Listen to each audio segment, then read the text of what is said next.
Good evening students. आज हम लोग breathing and exchange of gases NCERT based question के पार्ट 2 यानी पेपर 2 को सॉल्व करेंगे। प्रीवियस क्लास में पेपर 1 को हम लोग सॉल्व कर चुके हैं। इस पेपर में भी टोटल 15 क्वेश्चंस हैं। ठीक है, तो चैप्टर का नाम है breathing and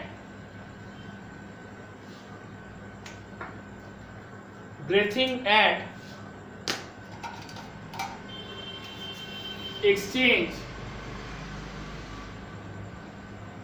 of gases, breathing and exchange of gases, और ये नीड बेस्ड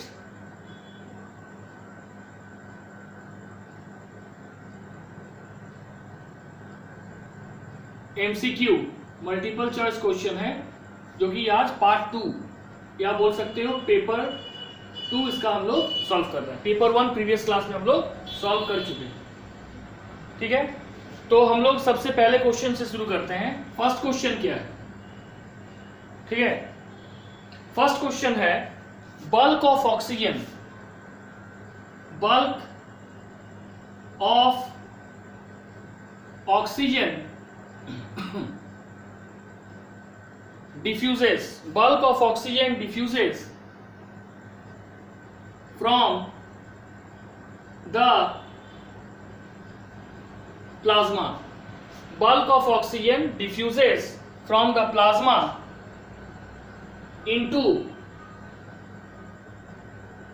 the RBC या red blood corpuscles, जो भी लिखा हुआ है, into the RBC where it joins loosely, where it joins loosely with Fe2 plus ion, Fe2 plus ion, ठीक है, of hemoglobin, of hemoglobin to form bright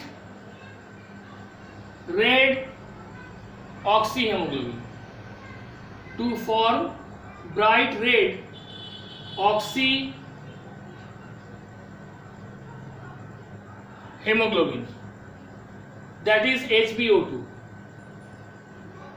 bright red oxyhemoglobin. The process is called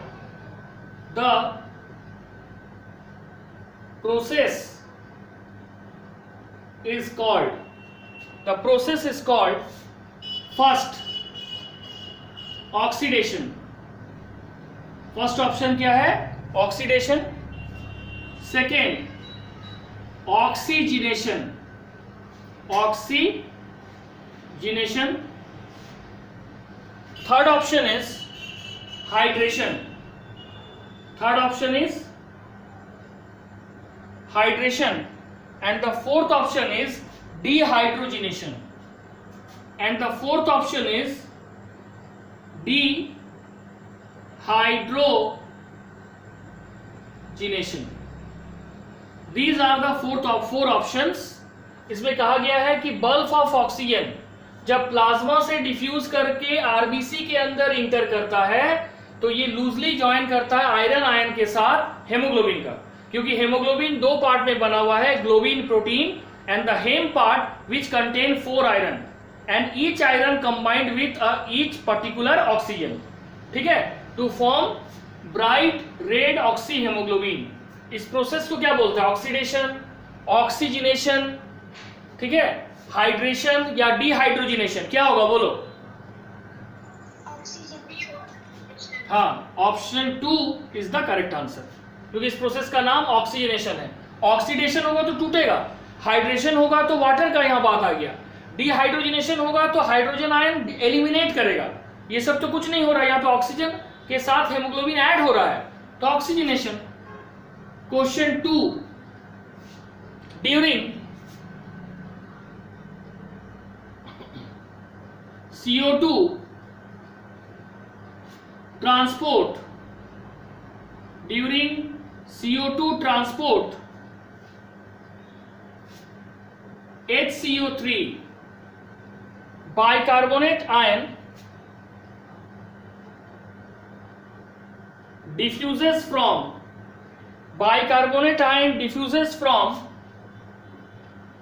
erythrocytes to plasma, erythrocytes to plasma, and in turn upsets the ionic balance, and in turn upset the ionic balance momentarily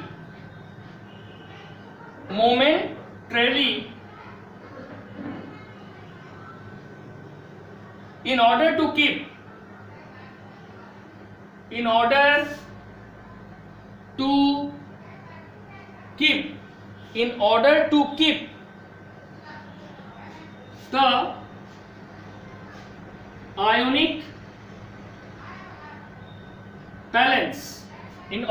keep the ionic balance, and equal number of chlorine ion passes into the erythrocytes from plasma. The process known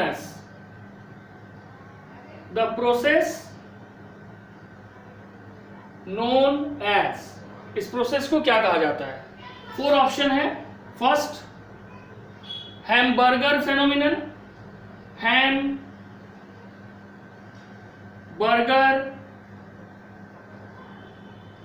phenomenon, second, bicarbonate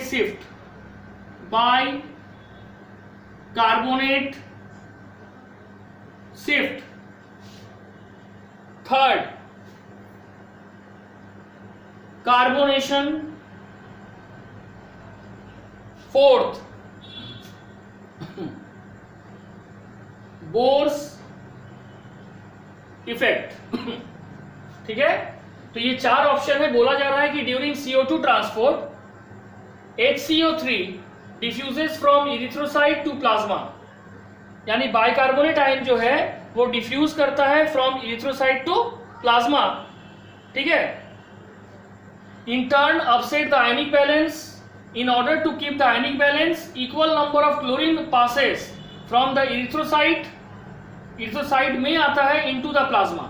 इस process को क्या कहा जाता है? बोलो. Hamburger phenomenon, bicarbonate shift, carbonation या Bohr's effect? Hamburger phenomenon क्या है? What is it? डिस्क्राइब करो.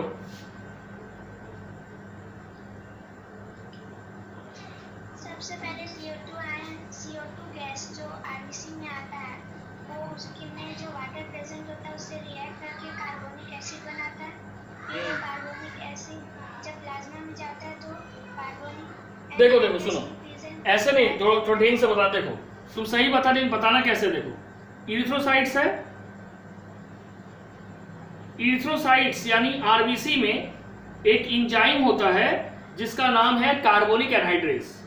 इसके प्रेजेंस में कार्बन डाइऑक्साइड वाटर के साथ रिएक्ट करके बनाता है कार्बोनिक एसिड H2CO3. लेकिन ये जो तुम्हारा कार्बोनिक एसिड है ये बहुत ही ज्यादा क्या है? अनस्टेबल है. इसलिए ये अनस्टेबल होने के कारण ये तुरंत किसमें टूटता है? ये टूटता है तुम्हारा H+ HCO3 माइनस। अब जैसे ही HCO3 माइनस में टूटता है तो ये HCO3 क्या होता है, आरबीसी से, ठीक है, फ्रॉम आरबीसी ये कहां ट्रांसफर होता है, प्लाज्मा में। फ्रॉम आरबीसी प्लाज्मा में ट्रांसफर होता है। अब जैसे ही प्लाज्मा में ये बाइकार्बोनेट आयन चला गया to maintain the ionic balance, chlorine ion move from the plasma. Chlorine ion क्या करता है, प्लाज्मा से मूव करता है, ठीक है। Chlorine ion move from the plasma into RBC, ठीक है। और इस पूरे प्रोसेस का दो नाम है, एक क्लोराइड शिफ्ट या हैमबर्गर फेनोमेनन। इस पूरे प्रोसेस का नाम है this exchange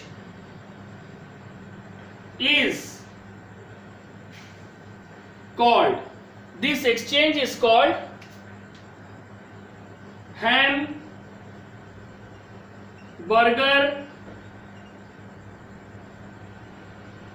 phenomenon। This is called Hamburger phenomenon, ठीक है। और इसका दूसरा नाम है क्लोराइड शिफ्ट, ठीक है। समझ आ गया। Yes sir. अब देखो नेक्स्ट एक क्वेश्चन है, क्वेश्चन 3 जो है सिमिलर टू क्वेश्चन 2 है, उसका भी आंसर सेम होगा, hamburger phenomenon. Way of representation अलग है but the answer is same, क्योंकि इसमें भी पूछा गया है कि CO2, ठीक है, जब बाइकार्बोनेट आयन के फॉर्म में आरबीसी से प्लाज्मा में ट्रांसफर होता है तो प्लाज्मा उस बैलेंस को, आयनिक बैलेंस को बनाए रखने के लिए क्लोरीन को आरबीसी में शिफ्ट करता है। लैंग्वेज सेम है, लैंग्वेज डिफरेंट है, मीनिंग सेम है, उसको क्या कहा जाता है। तो क्वेश्चन 3 का भी सेम आंसर होगा, हैमबर्गर फेनोमेनन। यानी question 3 also is option A. तो 2 एंड 3 दोनों का ऑप्शन क्या होगा, ए, ठीक है। यानी अब हम डायरेक्ट क्वेश्चन 4 में आएंगे।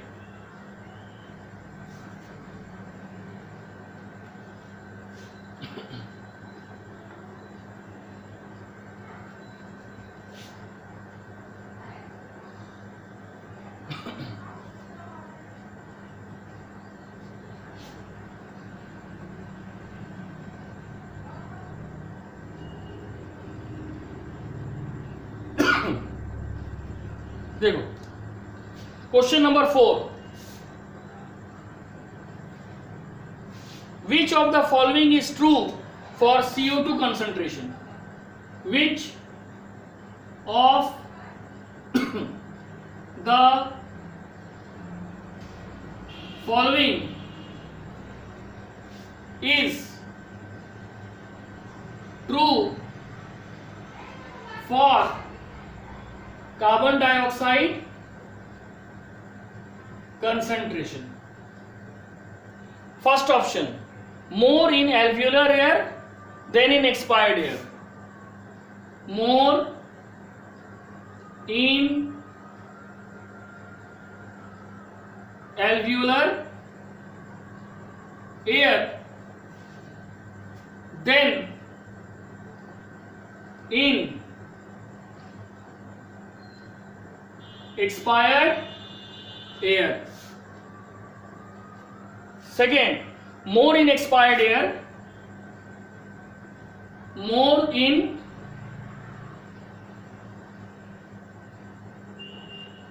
expired air than in alveolar air. Third, more in inspired air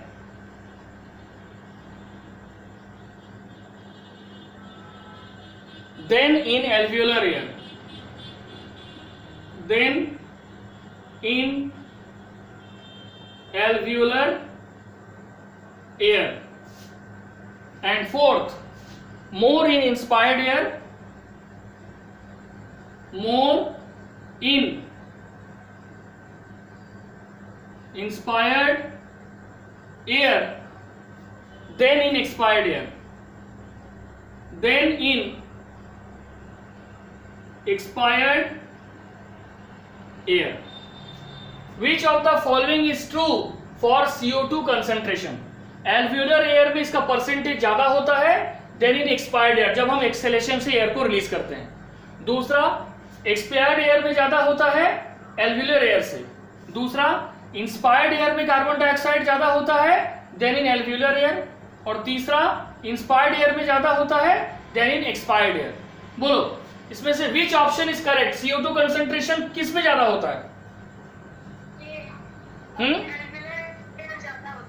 हाँ, ए। देखो क्या होगा, इसका लिखना है, इसमें जो तुम लोग एक था ऑक्सीजन डिसोसिएशन कर्व, उसी में बताया गया था, ठीक है, ट्रांसपोर्ट ऑफ ऑक्सीजन का एक था उसमें। इसमें क्या होगा कि concentration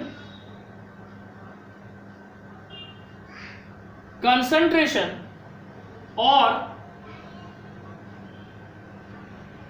partial pressure of CO2, that is partial pressure of CO2, concentration or partial pressure of CO2 is 40 millimeter of mercury. Partial pressure of carbon dioxide is 40 millimeter mercury in alveolar air, and 32 millimeter mercury in expired air, तो इसी से पता चलता है कि partial pressure of carbon dioxide alveolar air में क्या है 40 मिलीमीटर ऑफ मर्करी, और एक्सपायर्ड एयर में क्या है 32 मिलीमीटर ऑफ मर्करी। तो क्लियर हुआ कि CO2 का कंसंट्रेशन सबसे ज्यादा किसमें होगा? alveolar एयर में, देन इन एक्सपायर्ड एयर। अब क्वेश्चन 5 में आओ। जो हम रिलीज करते हैं आंख से वो एक्सपिरेशन, और जो हम इनहेल करते हैं वो इंस्पिरेशन, ठीक है? ठीक है, क्योंकि देखो लंग्स क्या करता है, जब हम टोटल गैस को अंदर लेते हैं, it is a mixture of gas, तो लंग्स पूरे ऑक्सीजन को अपने पास रख लेता है और सिर्फ CO2 और बाकी गैस को वो रिलीज करता है। इसलिए लंग्स से जो गैस निकलता है थ्रू ट्रैकिया जो निकलता है उसमें CO2 का परसेंटेज ज्यादा होता है, ठीक है? Question 5, the urge to inhale, the urge to inhale in human, the urge to inhale in human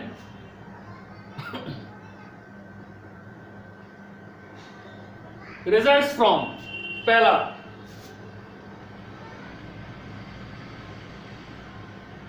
rising partial pressure of carbon dioxide, second, rising partial pressure of oxygen, third, falling partial pressure of carbon dioxide, fourth, falling partial pressure of oxygen। Urge to inhale, श्वास को अंदर लेने का जो अर्ज है, जो इच्छा है, ह्यूमन में रिजल्ट होता है किसके कारण? हमारे बॉडी में जब partial pressure of carbon dioxide होता है, या हमारे ब्लड में जब partial pressure of oxygen increase करता है, या हमारे बॉडी में जब partial pressure of carbon dioxide decrease करता है, या जब partial pressure of oxygen decrease करता है, क्या होगा बोलो? ए। क्यों? Y?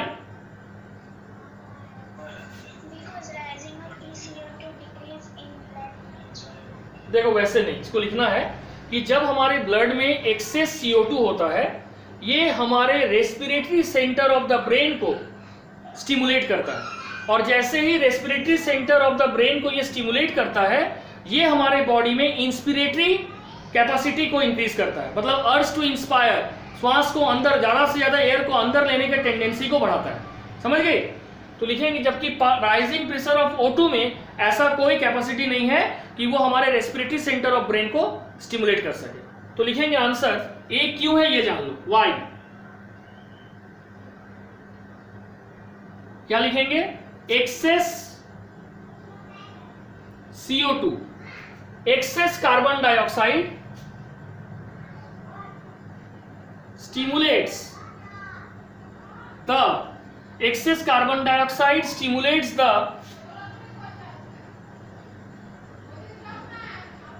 respiratory center of the brain. Excess CO2 stimulates the respiratory center of the brain and increases the inspiratory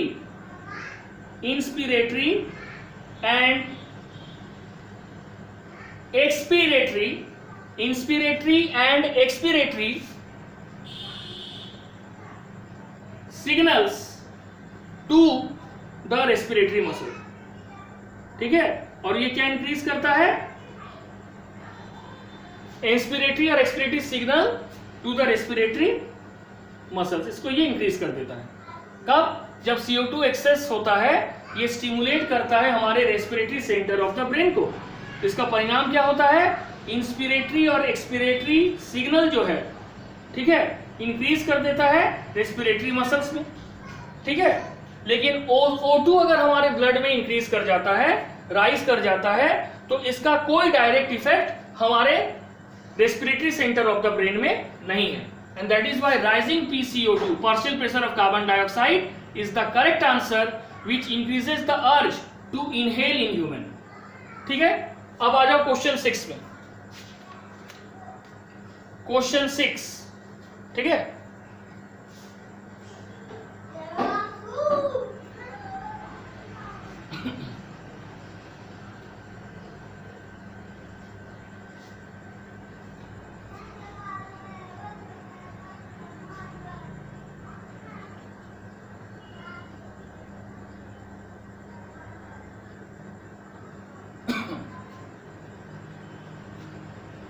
Question 6. Question 6. Which of the following statement is correct? Which of the following statement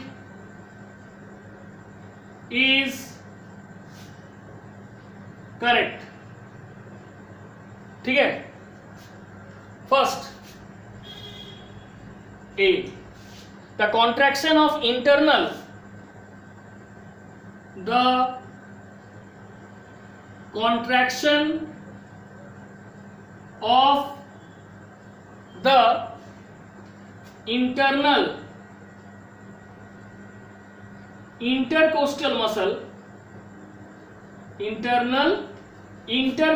muscle, the contraction of the internal intercostal muscles lifts up the ribs and sternum. Lifts up the rib and sternum. Second, the RCBs transport oxygen only. The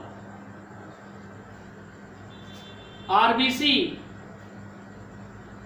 red blood corpuscles, transport oxygen only.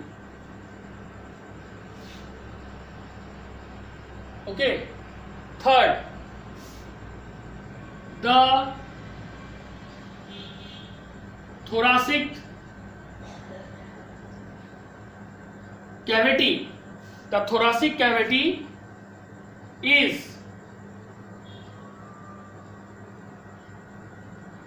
anatomically an airtight chamber, anatomically an airtight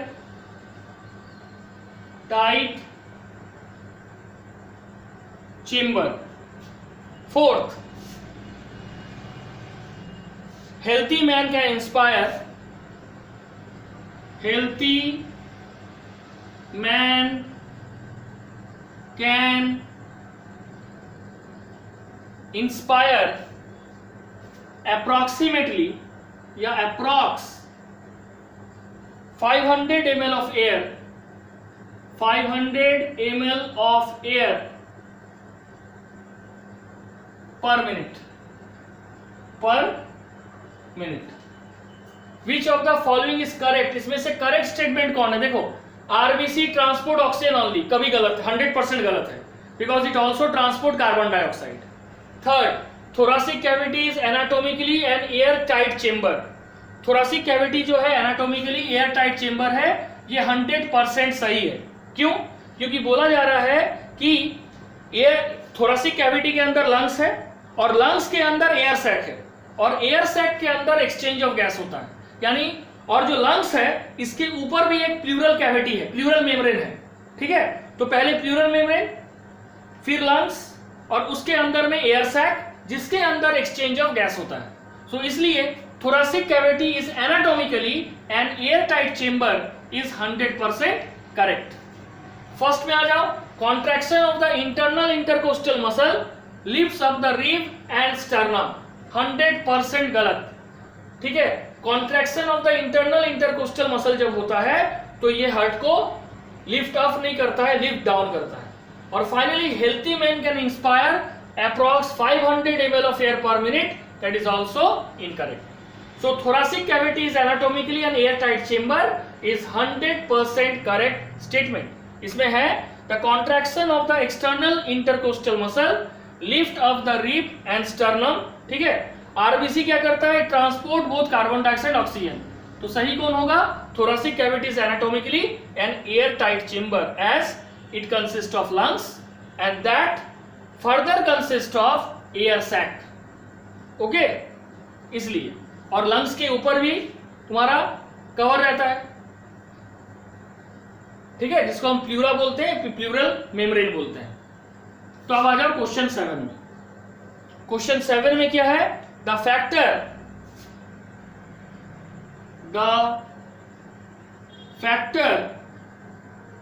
which does not affect the rate of alveolar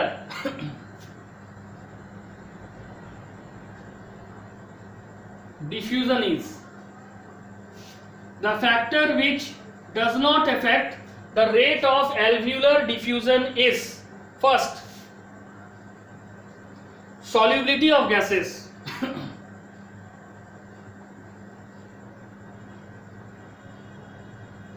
solubility of gases. B, thickness of the membrane, thickness of the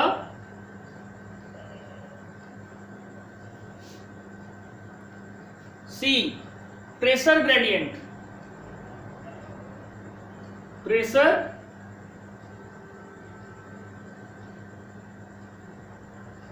gradient. Fourth, reactivity of the gas,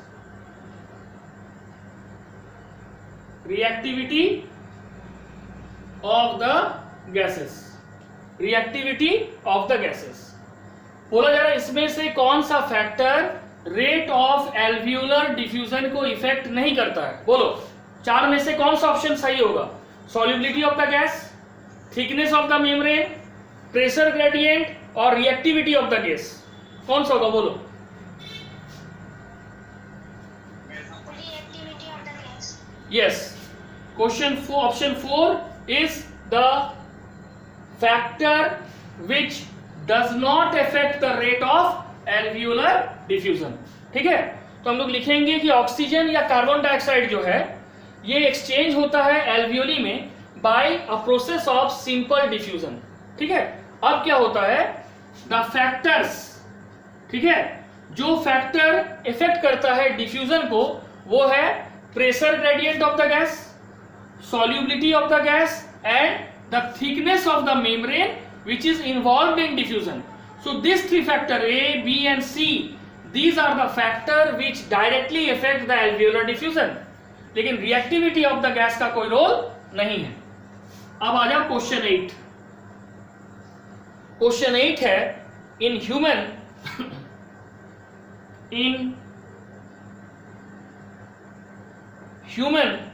which of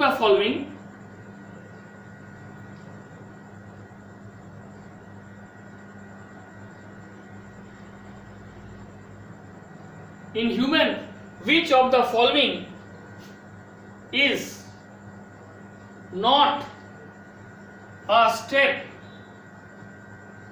in respiration? in human being में, ठीक है, in human which of the following is not a step in respiration? ये respiration का step नहीं है। पहला, first, alveolar diffusion of O2 and CO2, alveolar diffusion of O2 and CO2. Second, transport of gases by blood. C, diffusion of O2 and CO2, diffusion of O2 and CO2 between blood and tissue, between blood and tissue. And last,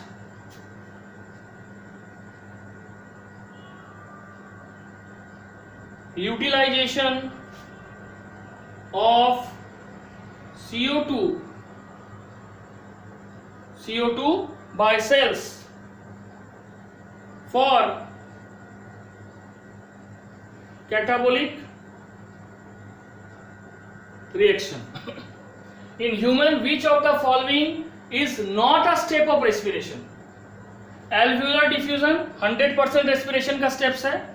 transport of gases by blood 100% होगा। Third, diffusion of O2 and CO2 between blood and tissue, it is also a part of respiration, but utilisation of CO2 by cell for catabolic reaction, this is not a step in respiration. So option D is the correct answer. Now question 9। Question 9 क्या है? Which of the following equation is incorrect? Which of the following equation is incorrect? ठीक है, तो इसमें चार हम तुम लोग को इक्वेशन दे रहे हैं। फर्स्ट है कार्बन डाइऑक्साइड प्लस वाटर, ठीक है, ये हो जाएगा H2CO3, फिर ये हो जाएगा H plus HCO3 minus. Second option है CO2 प्लस वाटर, ये आपस में जुड़ेगा तो बनेगा H2CO3, फिर ये बनेगा, फिर ये टूटेगा into H plus HCO3 minus. Option number third है CO2 plus H2O, CO2 plus H2O, arrow दो CH4 यानी methane plus 2 mole of oxygen. And option 4 है carbon dioxide plus water, it is CO2 plus 2H2O, that is option 9। ठीक है, बोलो क्या होगा? इसमें से कौन सा रिएक्शन गलत है? ए होगा। कौन? ए 1 नंबर। नहीं, ऑप्शन होगा, क्वेश्चन नंबर 9 है ना, ऑप्शन होगा बी। क्यों? देखो गलती क्या बता रहे हैं। CO2 जब वाटर के साथ रिएक्ट करेगा तो ये क्या होगा? देखो इसमें क्या होता है कि 70% ऑफ द कार्बन डाइऑक्साइड जो है it is transported by plasma in the form of bicarbonate ion. Bicarbonate ion means HCO3 minus. Bicarbonate ion when CO2 enter the RBC, जब CO2 RBC में इंटर करता है तो ये वाटर के साथ रिएक्ट करके क्या बनाता है? Carbonic acid. अब जैसे ये कार्बोनिक एसिड बनाता है तो ये कार्बोनिक एसिड एक अनस्टेबल कंपाउंड है, ये किसमें टूटता है? H+ और HCO3 माइनस। ठीक है, अब H+ और HCO3 माइनस में जैसे ही टूटता है, ठीक है, तो देखो यहां भी जो रिएक्शन होगा ये कार्बोनिक एनहाइड्रेस होगा, जो तुम्हारे क्वेश्चन में लिखा हुआ है, दैट इज राइट, एनहाइड्रेस। लेकिन फिर H2CO3 जो बाइकार्बोनेट आयन है वो क्योंकि अनस्टेबल है तुरंत H+ और HCO3 माइनस में टूटेगा, और ये HCO3 माइनस फिर कहां जाएगा?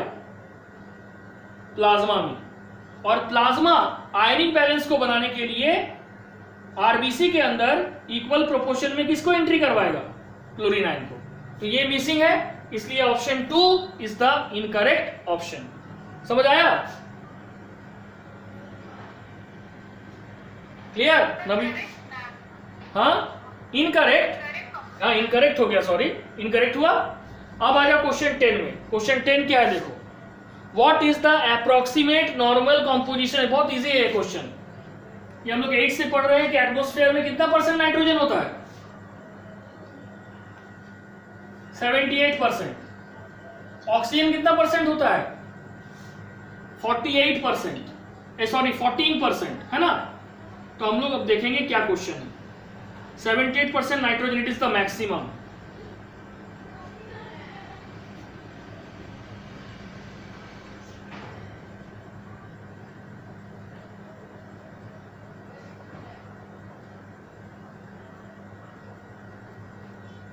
Question 10. What is the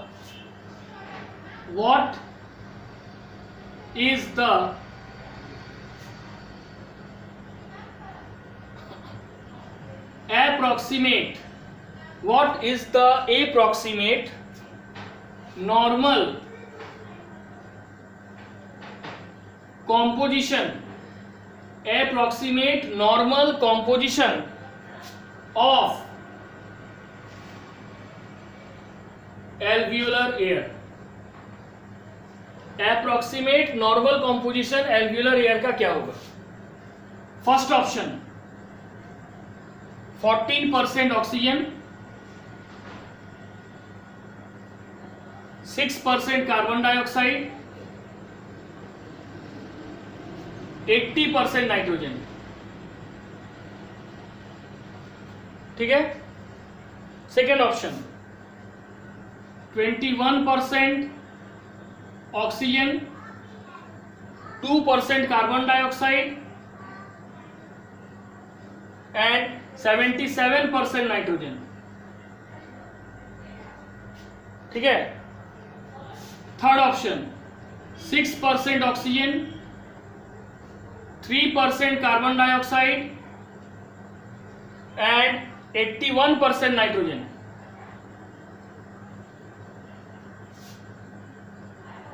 fourth 10% oxygen, 8% carbon dioxide and 82% nitrogen. Question है कि नॉर्मल कॉम्पोजिशन एल्वेओलर एयर का क्या है, उसमें ऑक्सीजन, कार्बन डाइऑक्साइड और नाइट्रोजन का कितना परसेंटेज होता है? ये चार में से कौन ऑप्शन करेक्ट होगा बोलो? Yes, option A. Nitrogen 80%, carbon dioxide 6% and oxygen 14%। अब आ जाओ क्वेश्चन नंबर 11 में। Carbon monoxide can kill carbon monoxide can kill a person can kill a person because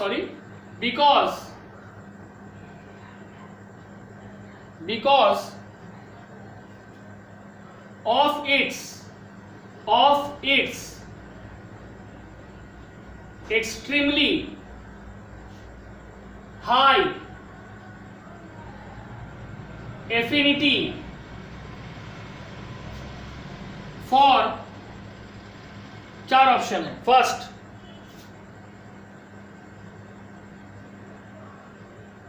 haemoglobin. Second, phytochrome. Third, cytochrome. Fourth, none of this.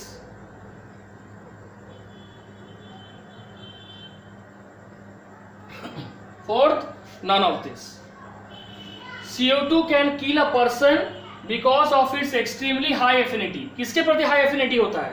Haemoglobin, phytochrome, haemoglobin. इसको describe करो कैसे. देखो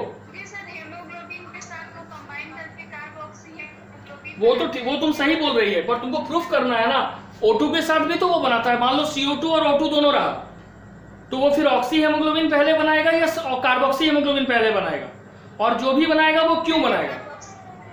ठीक है, तो देखो क्या लिखना है तुमको. बोलना क्या है कि कार्बन मोनोक्साइड, ठीक है, हैज 200 टाइम्स मोर, ठीक है, has 200 times more affinity than oxygen to combine with hemoglobin. ठीक है, forming a relatively stable compound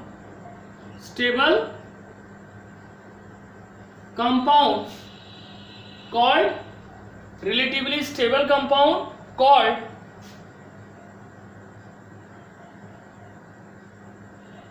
carboxy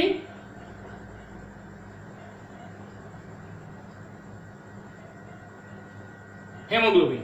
carboxy haemoglobin. इससे क्या होगा? It causes low supply of oxygen into our body. Causes low supply of oxygen into body. इससे क्या होगा? Low supply of oxygen into the body होगा, जिससे क्या होगा? लीडिंग टू क्या क्या इफेक्ट होगा? देखो, सबसे पहले हेडेक, इनिशियल सिम्टम. हेडेक के बाद डिजीनेस, ठीक है. उसके बाद फाइनली जब ऑक्सीजन जैसे जैसे कम होगा, paralysis of the body, and finally event death. अगर हाई अमाउंट में कार्बन मोनोक्साइड पॉइजनिंग हुआ, it leads to death of the human. तो ये कारण है, ठीक है, क्योंकि CO कार्बन मोनोक्साइड का जो हेमोग्लोबिन के साथ कंबाइन करने का टेंडेंसी है या एफिनिटी है, वो ऑक्सीजन से 200 टाइम्स ज्यादा है. इसलिए अगर दोनों ऑप्शन मिले तो हेमोग्लोबिन पहले किसको चॉइस करेगा? कार्बन मोनोक्साइड या डाइऑक्साइड को. अब क्वेश्चन नंबर 12. क्वेश्चन नंबर 12 क्या है? Beside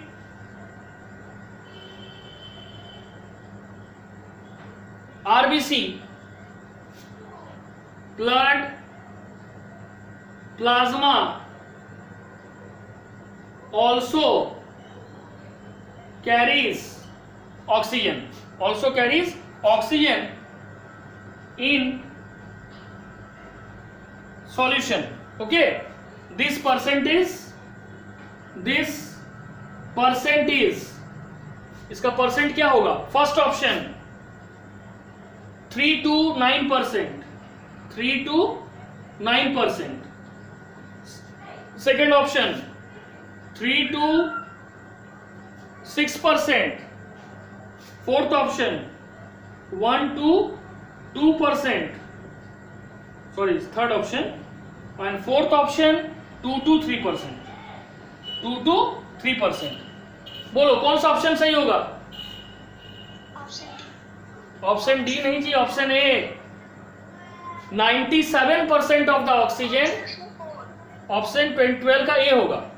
97% of the oxygen combined with hemoglobin in RBC to form carboxy hemoglobin, approx 97, and 3% minimum 3% of oxygen combined with plasma and circulated in different parts of the body। तो इसलिए option A is the correct answer. 3 to 9 maximum हो सकता है, उससे ज्यादा नहीं। ठीक है, तो option A is the correct answer. क्योंकि जब हम CO2 पढ़ेंगे तो वो 3 लेवल में बढ़ गया, एक प्लाज्मा के साथ 7%, उसके बाद बाइकार्बोनेट आयन के साथ, और तीसरा हेमोग्लोबिन के साथ कार्बोक्सी हेमोग्लोबिन। लेकिन यहाँ पे 2 ही है, आइदर इन प्लाज्मा 3% to 9% और with haemoglobin to form oxyhaemoglobin, that is 90 to 97%। ठीक है, अब क्वेश्चन नंबर 13 में आओ। क्वेश्चन नंबर 13 क्या है? देखो एक्चुअली क्या होता है, बचने के लिए क्या है कि उस जगह से अगर रूम में प्रॉपर वेंटिलेशन होगा तो बच जाएगा। ठीक है, हम लोग कई बार ऐसा सुनते हैं कि घर में ठंडे के दिन में वो गीजर लगाया, ठीक है, और गीजर या हीटर, रूम हीटर लगाने के बाद वो सो गया, और सवेरे जब उठा तो वो मरा हुआ पाया। क्यों? जब हम चारों तरफ को बंद कर देते हैं तो इससे क्या होता है कि चारों तरफ से जब कार्बन डाइऑक्साइड जा नहीं पाता है तो रूम में वो हाई लेवल में चला जाता है। जब रूम में CO2 का परसेंटेज बहुत ज्यादा बढ़ जाता है तो वो हमारे बॉडी में जाता है, और कार्बोक्सी जब हेमोग्लोबिन बनता है तो ऑटोमेटिक ब्लड में O2 का परसेंटेज घटता है, that cause carbon monoxide poisoning. Room से बचने का एक ही तरीका है, proper ventilation.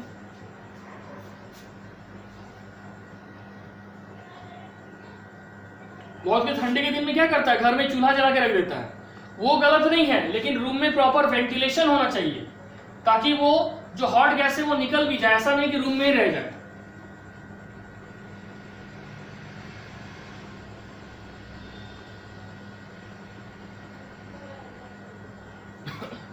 Next question 13, how one haemoglobin, sorry, one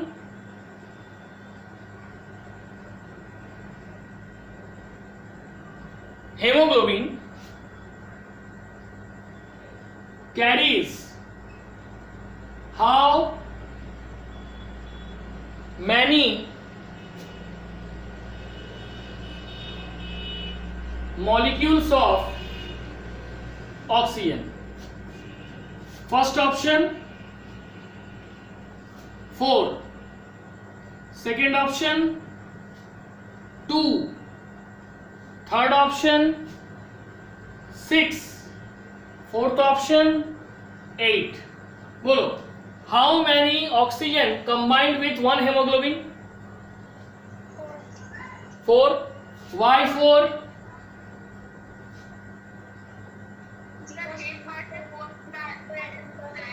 हाँ, देखो हेमोग्लोबिन में हेम प्लस ग्लोबिन होता है। ग्लोबिन जो है ये हेमोग्लोबिन का प्रोटीन पार्ट है, ठीक है, जबकि जो हेम पार्ट है ये पिगमेंट प्रोटीन है जिसमें 4 एटम्स ऑफ आयरन है, और 4 atoms of iron individually 4 oxygen से कंबाइंड होता है, इसलिए हम लिखे 4 ऑक्सीजन। अब क्वेश्चन नंबर 14 में आ जाओ। 14 है फीटल हेमोग्लोबिन, फीटल हेमोग्लोबिन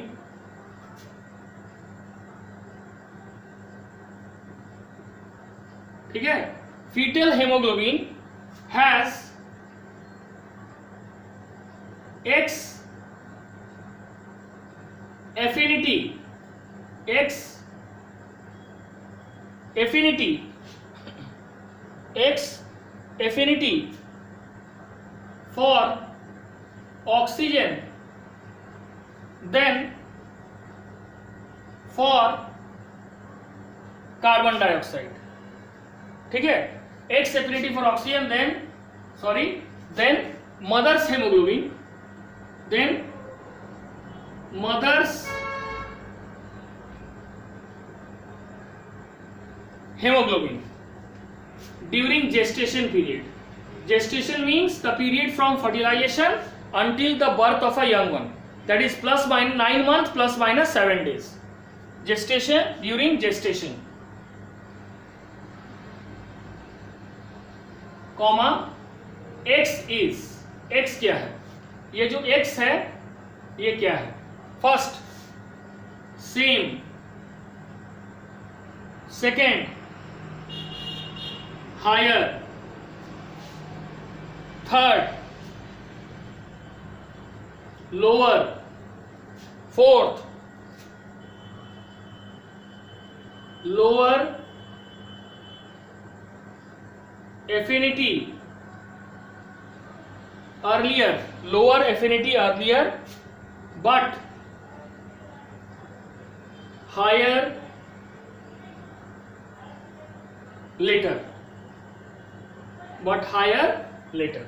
बोला गया जो फीटल हेमोग्लोबिन है इसमें affinity for oxygen mother haemoglobin से ड्यूरिंग जेस्टेशन पीरियड सेम होगा, फीटल हेमोग्लोबिन का ऑक्सीजन के प्रति एफिनिटी सेम होगा कि मदर हेमोग्लोबिन से फीटल हेमोग्लोबिन का ऑक्सीजन के प्रति एफिनिटी ज़्यादा होगा, कम होगा, या लोअर एफिनिटी होगा, अर्लियर बट हायर लेटर, शुरुआत में लो होगा बाद में हाई होगा. कौन सा ऑप्शन सही होगा बोलो. ठीक है, हायर. वाई?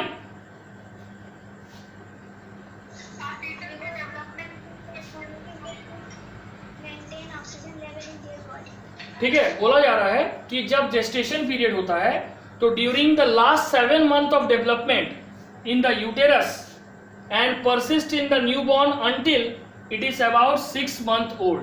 बोला जा रहा है जो फीटल हेमोग्लोबिन है it is the main oxygen transport carrier in human foetus. Foetal haemoglobin जिसको हम लिखते हैं हेमोग्लोबिन एफ, ठीक है, ये जो है ये मेन ऑक्सीजन ट्रांसपोर्ट कैरियर है. ये मेन ऑक्सीजन ट्रांसपोर्ट कैरियर है किसमें? In human foetus, in human foetus नहीं sorry, in human uterus, in human uterus and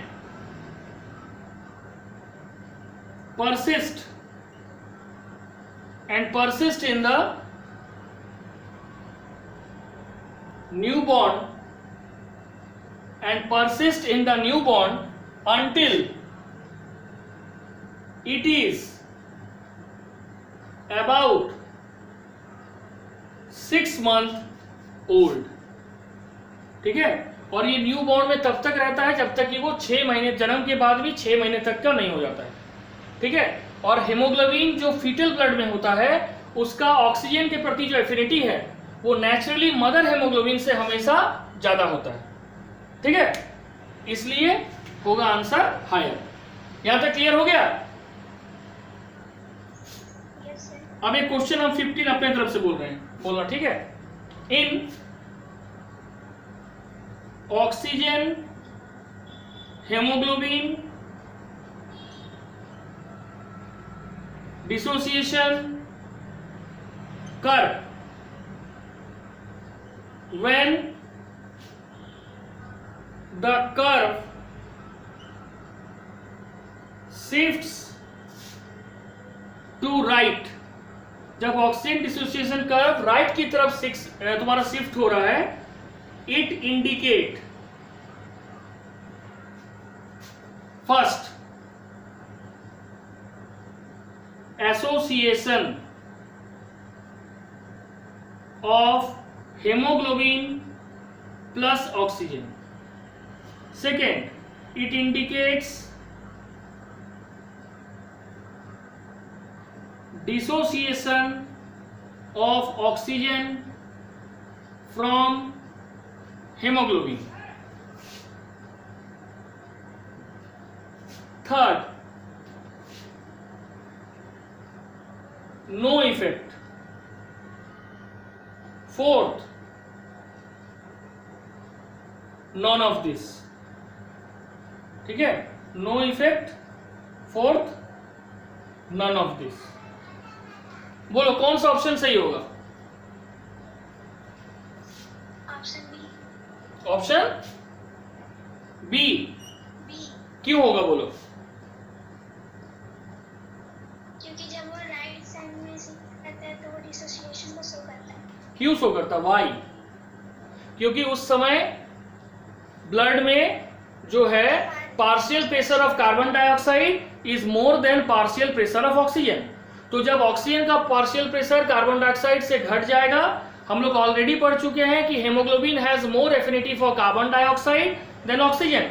तो ये इमीडिएटली ऑक्सीजन को छोड़ देगा क्योंकि उसको कार्बन डाइऑक्साइड के साथ बाइंड होना है. So dissociation of oxygen takes place from haemoglobin. समझ आया ऑप्शन 15 का आंसर? Yes sir. ठीक है, okay, that's all for today. Thank you.